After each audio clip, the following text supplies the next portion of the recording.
जैसे हमने प्रेसिपिटेशन चालू कर दिया था, उसके 2 टाइप्स पढ़ लिए थे, मतलब स्नो और हेल। अभी हम नेक्स्ट पे जाएंगे जो रेनफॉल है। रेनफॉल के भी 3 टाइप्स होते हैं, कन्वेंशनल, ओरोग्राफिक और साइक्लोनिक। और उसमें भी उसके बाद एक रेन गॉज टॉपिक बाकी है। उसके बाद ये चैप्टर कंप्लीट हो जाएगा, तो वो जितना हो सके इसमें करेंगे, मतलब रेन गॉज नेक्स्ट लेक्चर में लेंगे। तो यहाँ एक एक्टिविटी दी है, लेट अस मेक रेन, वो देख लेना, एक पढ़ लेना एक बार। हम डायरेक्टली इसका एक्सप्लेनेशन पे जाते हैं। As the vapour in the container is light, it travels upwards. As the lid is tightly closed, the vapor cannot escape because of the ice. मैं एक बार वापस पढ़ती हूँ. As the vapor in the container is light, it travels upwards. As the lid is tightly closed, the vapor cannot escape because of the ice cubes above the lid. Condensation of the droplet of the vapor occurs. Consequently, water droplets formed from the vapor accumulates on the inner side of the lid. Because of the punches on the lid, these droplets gather together and fall down as drops. During rainfall, similar process happens in the atmosphere on the large scale. भी देखो, ये एक experiment है इस बाजू. यहाँ एक container लिया हुआ है, एक सेकेंड में. एक कंटेनर लिया हुआ है, उसके ऊपर क्या किया है, उसमें मतलब होता क्या है कि जो उसके अंदर वेपर प्रोड्यूस होती है ना, वो लाइट होती है. तो उसके कारण हाँ, as the vapour in the container is light, तो क्या होता है, वो ऊपर ट्रैवल करने लगता है. और लीड हमने क्लोज कर दिया, इसके ऊपर आइस क्यूब्स रखी है. तो कंडेंसेशन, ये वेपर ऊपर आएगा, उसके छोटे छोटे ड्रॉपलेट्स बनेंगे इस बाजू. तो उस कारण वो एक्यूमुलेट हो जाएंगे. उसके बाद क्या होगा, बहुत सारे आएंगे, इसका यहाँ भी वो मतलब थोड़ा हैवी हो जाएगा, तो वो क्या करेगा, वो नीचे आएगा. तो ऐसे प्रोसेस जो होता है ना, वो रेनफॉल जब मतलब होता है ना, तब ये ऐसा ही प्रोसेस होता है. We generally get water in the form of rainfall. The temperature of the air with the water vapor reduces when it goes higher. Condensation of vapor occurs. Clouds form when the condensed water droplets and dust particles accumulate. The water droplets increase in size. When they cannot float in the air anymore because of the weight, they come down as rainfall.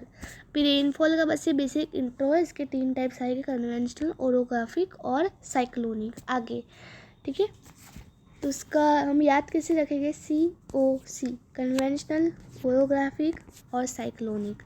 ठीक है, तो बताया क्या है, we generally get water in the form of rainfall. Rainfall के कारण हमको मतलब पानी मिलता है. The temperature of the air with the water vapour reduces, मतलब जब वो ऊपर जाता है ना, तब क्या होता है, टेम्परेचर ड्रॉप डाउन होने लगता है. उस कारण वो क्या होता है, कंडेंस होता है, इससे कंडेंसेशन होता है. उस कारण क्लाउड्स, मतलब इस कारण ही क्लाउड्स फॉर्म होते हैं, जब ऐसे वाटर ड्रॉपलेट्स, उसका डस्ट पार्टिकल्स एक्यूमुलेट हो जाते हैं. सो वाटर ड्रॉपलेट्स धीरे धीरे बड़े होते जाते हैं, और जब ज़्यादा देर तक तो वो फ्लोट नहीं हो पाते, क्योंकि वो हैवी हो गए. और उस कारण ग्रेविटी के भी कारण, उसका हैवीनेस के कारण क्लाउड्स भी बेयर नहीं कर पाते, वो रेनफॉल के मतलब फॉर्म में नीचे आते हैं. ठीक है, कन्वेंशनल रेनफॉल टॉपिक से मतलब वो ये जो टाइप की रेनफॉल होती है ना, वो इक्वेटोरियल रीजन्स में ही होती है मोस्टली. और कब होती है, आफ्टरनून्स में. ठीक है, कन्वेंशन देखो, ये रेनफॉल के नाम में दिया हुआ है कन्वेंशन. कन्वेंशनल एक करंट होती है. It is a flow in which movement occurs in upward, downward and circular directions like flow in the boiling water. तो इसको कन्वेंशन एक मतलब एक करंट का नाम है. तो इससे हमको थोड़ा एक आइडिया तो मिल ही जाएगा. In the equatorial areas the surface get heated because of the sun's heat and air near it also gets heated. देखो इक्वेटोरियल रीजन्स में बेसिकली गर्म होता है, वो इक्वेटर के पास होता है इसलिए जिसको इक्वेटोरियल रीजन्स कहते हैं। तो उस कारण सरफेस हीट होता है, वाटर बॉडी सब हीट हो जाता है। और क्यों? क्योंकि सन की हीट ज़्यादा होती है उस जगह, वो पर वहाँ डायरेक्टली मतलब एक सेकेंड, देखो ये अर्थ है, यहाँ ऐसे आती, देखो रेस याद नहीं, ऐसे ऐसे ऐसे ऐसे, इस बाजू थोड़ा कम होता है और यहाँ सबसे ज़्यादा कंसंट्रेशन यहाँ होती है, तो उस कारण ज़्यादा हीट होती है। और इसके लिए कि एयर भी हीट होगी, तो जैसे हमने पहले पढ़ा था, एयर जब हीट होती है तब वो लाइटर होती है, वो ऊपर जाने लगती है। कब पढ़ा था? हिल स्टोन्स के अंदर पढ़ा था। जब वो हीट होती है, लाइट होती है, ऊपर जाने लगती है, ऊपर जाने के बाद कूल हो जाती है और इस कारण मॉइस्चर होल्डिंग, उसके बाद लिखा था moisture holding capacity of the cold water air is less. Consequently, condensation of water vapor occurs and rainfall occurs. Condensation होगा, उसके बाद रेनफॉल कैसे आता है, हमने ऊपर पढ़ा ना पूरा प्रोसेस, रेनफॉल कैसे होता है, तो वैसे रेनफॉल होता है। कन्वेंशनल रेनफॉल एक और बार बोलती हूँ, वो इक्वेटोरियल रीजन्स में ज़्यादा ही कर करता है। In equatorial areas such a type of rainfall occurs almost in daily afternoon. सब कब होता है? आफ्टरनून्स में होता है। Rainfall is accompanied by lightning and thunder. The Congo basin of Africa and the Amazon basin of South America experience, ये दो नाम याद रख रहे हैं। एक तो मैंने बोला Congo basin of Africa and Amazon basin in south America experience such a type of rainfall. और ये बहुत लिमिटेड होता है पूरे वर्ल्ड में, क्योंकि ये मोस्टली इक्वेटोरियल रीजन्स में होता है और ये दो ही जगह का नाम में होता है, मतलब ज़्यादा होता है। कॉन्गो बेसिन ऑफ अफ्रीका और दूसरा क्या था, साउथ अमेरिका में कौन सा था, अमेजोन बेसिन। देखो ऐसे होता है। ये पिक्चर एग्जाम में दिएगा और पूछेगा कौन सा टाइप ऑफ रेनफॉल है, तो हम लिखिए कन्वेंशनल। दूसरा पूछेगा आपको ड्रॉ करने के लिए, कन्वेंशनल रेनफॉल को ड्रॉ करो और उसका थोड़ा एक्सप्लेनेशन दे सको तो देखो। ऐसा होता है कन्वेंशनल, ऊपर जाता है एयर और वहाँ से ऊपर बारिश होती है, इसको कन्वेंशनल रेनफॉल कहते हैं। ये ओरोग्राफिक रेनफॉल में, ओरोग्राफिक में ये पूछेगी figure, leeward side, windward side, वो सब आएगा। ओरोग्राफिक रेनफॉल मतलब ये माउंटेनियस रीजन में होता है, ठीक है। तो जैसे मैंने बताया माउंटेनियस रीजन में होता है। विंड्स कमिंग फ्रॉम लेक्स और seas are moisture laden, moisture से भरे होते हैं, ये हमको पता है। They are obstructed by the high mountain ranges coming in the way. देखो माउंटेन रेंजेस जैसे यहाँ बताया बहुत ऊंचे होते हैं, हाई ऊंचे होते हैं, तो ऑब्स्ट्रक हो जाते हैं और उसमें क्या होता है, दे स्टार्ट गोइंग अपवर्ड्स, ये ऊपर जाने लगते हैं, इसके ऊपर जाने लगते हैं। Temperature of this winds drop and condensation occurs and rainfall take place. और जब ये ऊपर जाने लगते हैं तब क्या हुआ, कंडेंसेशन होगा, टेम्परेचर ड्रॉप हो जाता है ना, इसलिए, और रेनफॉल होगा। Thus, because of obstruction of the mountains, this type of rainfall occurs. The windward side, यहाँ जैसे मैंने बताया था, एक होता है विंडवर्ड साइड और दूसरा होता है लीवर्ड साइड, दो साइड होते हैं। तो विंडवर्ड साइड में क्या होता है, वहाँ ज़्यादा बारिश होती है, और लीवर्ड साइड में क्या होता है, वहाँ कम बारिश होती है। क्यों होती है? क्योंकि होती है, अभी आगे लिखा है the windward side of the mountain gets more rain. क्यों? क्योंकि the amount of vapour in the air reduces after crossing. देखो मन तो गया क्लाउड, पर वो ऑब्स्ट्रक अभी भी थोड़ा थोड़ा हो रहा है, तो उसको मतलब उसका वेट थोड़ा कम करना पड़ेगा, तो वो क्या होता है, वो बारिश होती है और इसको विंडवर्ड साइड कहते हैं, ऐसा होता है। ये मैक्सिमम पार्ट्स ऑफ वर्ल्ड होता है ये वाला rainfall. The leeward side of the mountain gets lesser rainfall and hence this area is identified as leeward side को in shadow area भी कहते हैं, और ये maximum parts of world में होता है। The effect of monsoon rainfall is important when we think of the Indian, हमारे इंडिया की बात सोचे तब। We have studied this in the previous standard. The rainfall occurring in India because of the winds is orographic. वो orographic type of rainfall. इसमें देखो यहाँ ज़्यादा बारिश हो रही है इस बाजू, तो इसको हम क्या कहेंगे, विंडवर्ड, इसको हम कहेंगे leeward side. Can you tell, यहाँ एक क्वेश्चन आंसर जैसा दिया हुआ है, विच टाइप ऑफ अगर महाराष्ट्र तो orographic, where will the rain shadow area lie in the Maharashtra. तो देखो सह्याद्री हिल्स में कम हो रहा है, ठीक है, ये वाला हम कराएंगे, क्वेश्चन आंसर डिस्कस करेंगे तब। भी हम आते हैं direct Sahyadri hills which are in the ऊपर वाला पुल व्यू में, यहाँ महाराष्ट्र प्लेट, ठीक है। अब साइक्लोनिक रेनफॉल, साइक्लोनिक रेनफॉल कहा था जहाँ साइक्लोन पास होके जाता है ना, वैसे एरियाज में साइक्लोनिक रेनफॉल, नाम से पता चल जाना चाहिए साइक्लोनिक रेनफॉल बोला है। Cyclone is the specific air formation when the pressure at an area is less than the surrounding areas. This is called cyclone. देखो उसमें कैसा होता है, हमने साइक्लोन देखा हुआ है, कैसा होता है, ऐसा ऐसा ऐसा ऐसा ऐसा ऐसा ऐसा ऐसा ऐसा ऐसा करके साइक्लोन होता है, ठीक है। Is a specific air formation with the pressure in area is less than the surrounding regions, as a result cyclone occur होता है। Air from the surrounding regions comes towards the center of the cyclone and starts moving upwards. As it rises, temperature of the air reduces, condensation occurs and rainfall takes place. सब में वही दिया, जब ऊपर जाने लगता है तब कंडेंसेशन होता है और रेनफॉल टेक प्लेस करता है। देखो ऊपर जब होता है ना तब बहुत ऊंचा होता है, साइक्लोन बहुत बड़ा होता है, और उस बाजू ऊपर होता है तो टेम्परेचर कम हो जाता है, उसका टाइम कंडेंसेशन होता है, उसका रेनफॉल टेक प्लेस करता है।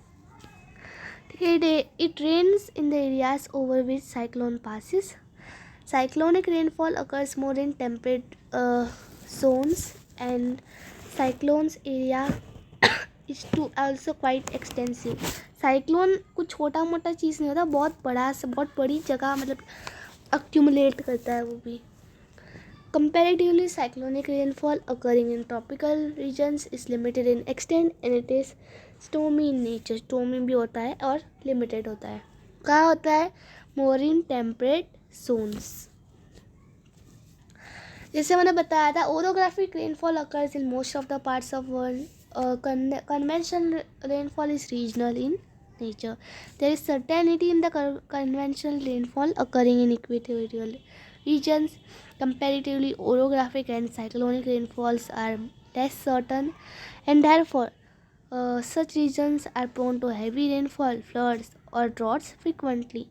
मैंने जो बताया था वो ये orographic rainfall most of the parts of the world, conventional equatorial में होता है, cyclonic temperate zone में होता है, वो यहाँ बताया है। और इस कारण ये अभी आगे आपस से एक मैप दिया है, ये सब मैप्स ना एग्जाम में आस्क कर सकते ही। Always remember the factors which affect the amount of rainfall in a region are the amount of water vapour in the atmosphere, air pressure and temperature. The topography and latitudinal position of a place also affects rainfall. मैंने कौन से 3 नाम बोले, फिर water vapour होगा तभी condensation होगा, air pressure कितना है और टेम्परेचर, और जो टोपोग्राफी और जो लैटिट्यूडनल पोजीशन है वो भी अफेक्ट करेगा। मैं एक बात बोलना भूल गई, रेन गॉज के साथ एक और टॉपिक है फॉग, ड्यू और फ्रॉस्ट।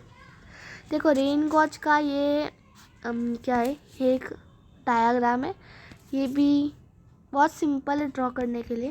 पहले रेन गॉज होता क्या है, वो एक मशीन होता है जो हम रेन को मेजर करने के लिए यूज़ होता है। The instrument that is used to measure rainfall is called rain gauge. The funnel that is used in, देखो फनल मतलब यहाँ दिखाया हुआ है, in the rain gauge is a specific diameter, ऐसा नहीं कि बहुत बड़ा छोटा, इसका एक स्पेसिफिक डायामीटर होता है। The rain falling in this funnel is collected in a bottle fitted at the gauge. एक बॉटल लिख रही जहाँ डाले सब जा रहा है, फिगर दिखा रही हूँ और टेक्स्ट बुक में एक्सप्लेनेशन जो पढ़ रही हूँ वो देखो। The collected water is then measured with the help of a measuring jar. In areas of heavy rainfall, the reading of the rain is taken every 3 hours. 3 घंटे में वो रीडिंग लेते हैं. The measuring jar reads in millimeters. The gauge is kept in an open ground of 30 centimeter. High flat mount, इतना distance पे वो लोग इसको रखते हैं. Hence the rain water collected without any obstruction. बहुत सिंपल है. ये कब यूज़ होता है? रेन को मेजर करने के लिए. उसके बाद फनल होती है, एक बॉटल होती है. उसके बाद जो फनल में से पानी बॉटल में जाता है, और जब बॉटल में जितना पानी होता है वो मेजरिंग जार से मेजर होता है. किस में मेजर होता है? मिलीमीटर में मेजर होता है. और एवरी 3 आवर्स कहाँ जहाँ हैवी रेन होती है वहाँ लेते हैं. और एक ओपन ग्राउंड, इसको ऊंचाई पे रखा जाता है ये बॉटल को. और इस कारण रेन वाटर भी कलेक्ट हो जाती है ऑब्स्ट्रक्शन की बिना. अभी डू यू नो बॉक्स है. How much of water does 1 millimetre of rain mean. मतलब 1 मिलीमीटर कितना होता है? इसमें बोला if we do not let 1 millimetre of rainfall move as run off penetrate in the ground और evaporate, then how much water can be accumulated. 1 millimetre को rainfall को एक एरिया है, वहाँ से ना तो मैंने इसको ऑब्जर्व होने दिया ना तो इवापोरेट होने दिया. उसका कितना एक एग्जांपल दिया है. 1 millimetre rainfall occurs over 1 square kilometre. Square kilometre मतलब क्या? 1000 × 1000 इक्वल्स टू कितना? 10,000,000 10 lakh. Then will get 10 lakh litres of water. इस पे एक मिलीलीटर 10 लाख हो गया ना. वैसे बोला है example. How is snowfall measured. इसमें बोला स्नोफॉल भी रेन गॉज से ही मेजर होता है. For this the container full of snow particles is heated careful to melt snow. Then the water obtained is measured. पहले उसको वो मेल्ट होने देते, उसके बाद मेजर करते हैं. A layer of 120 millimetre of ice is equivalent to 10 millimetre. देखो 120 millimetre of ice is equivalent to 10 millimetre of rainfall. Fact है. दूसरा तो अभी रेन फॉग ड्यू और फ्रॉस्ट भी बाकी है, और इफेक्ट्स ऑफ प्रेसिपिटेशन और एसिड रेन. तो बहुत लंबा हो जाएगा तो वो नेक्स्ट टाइम करेगी.